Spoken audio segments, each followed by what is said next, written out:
Hi guys, இன்னைக்கு வர்ஷிகாவோட lunch பாக்ஸ்க்கு நம்மளோட யம்மியான ட்ரெடிஷ்னலான tomato rice தான் செஞ்சு வச்சிருக்கேன். இது எப்படி செய்யலான்றதை பார்க்கலாம். பெரிய வெங்காயம் 2 பொடி பொடியாக சாப் பண்ணி எடுத்திருக்கேன். ஒரு பச்சை மிளகாய், தக்காளி 3 மீடியம் சைஸ் பொடி பொடியாக நெருக்கி வச்சிருக்கேன். இஞ்சி பூண்டு பேஸ்ட்டு 1/2 டேபிள் ஸ்பூன், தாளிக்கிறதுக்கு கடுகு, உளுந்தம்பருப்பு, கடலைப்பருப்பு, வரமிளகாய், கருவேப்பிலை, சோம்பு, தாளிச்சதுக்கு பிறகு போடுறதுக்கு பெருங்காயம், அப்புறமா உப்பு, மஞ்சள் தூள், சில்லி பவுடர், கொரியாண்டர் பவுடர் இது எல்லாமே எடுத்து வச்சிருக்கேன். ரைஸை பாயில் பண்ணி 1 கப் அளவுக்கு எடுத்து வச்சிருக்கேன். அளவு எல்லாமே நான் கமெண்ட் பாக்ஸில் போடுறேன், பார்த்துக்கோங்க. ஃபர்ஸ்ட் ஒரு கடாயில் 80 ml ஆயில் போல் ஊற்றி கடுகு போட்டுக்கலாம். கடுகு நல்லா வெடிச்சதும் உளுந்து, மிளகு, சோம்பு, கருவேப்பிலை இது எல்லாத்தையுமே சேர்த்து மிக்ஸ் பண்ணி வாசனை வந்த உடனே லாஸ்ட்டாக பெருங்காயத்தை சேர்த்துக்கலாம். ஸோ அடுத்து வெங்காயம், பச்சை மிளகாய் இது எல்லாத்தையுமே சேர்த்து ஹை மீடியம் ஃப்ளேமில் ஒரு 2 நிமிஷத்துக்கு குக் பண்ணலாம். எண்ணெய் நல்லா விட்டதுக்கு பிறகு இஞ்சி பூண்டு பேஸ்ட்டை சேர்த்து ஒரு நிமிஷம் அளவுக்கு இதை வதக்கிக்கலாம்.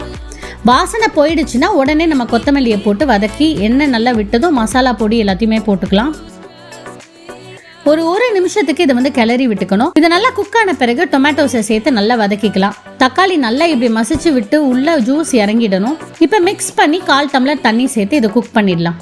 ஒரு 2-3 நிமிஷம் அளவுக்கு இதை நல்லா கொதி விட்டு அந்த பச்சை வாசனை போகிற வரைக்கும் விடணும்.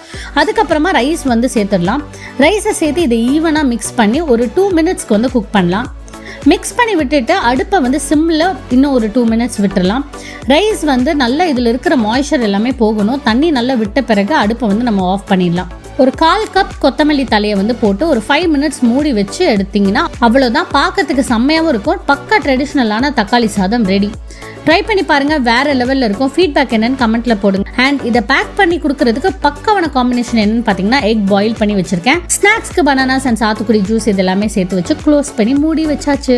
பாய் bye, take care, have a great day.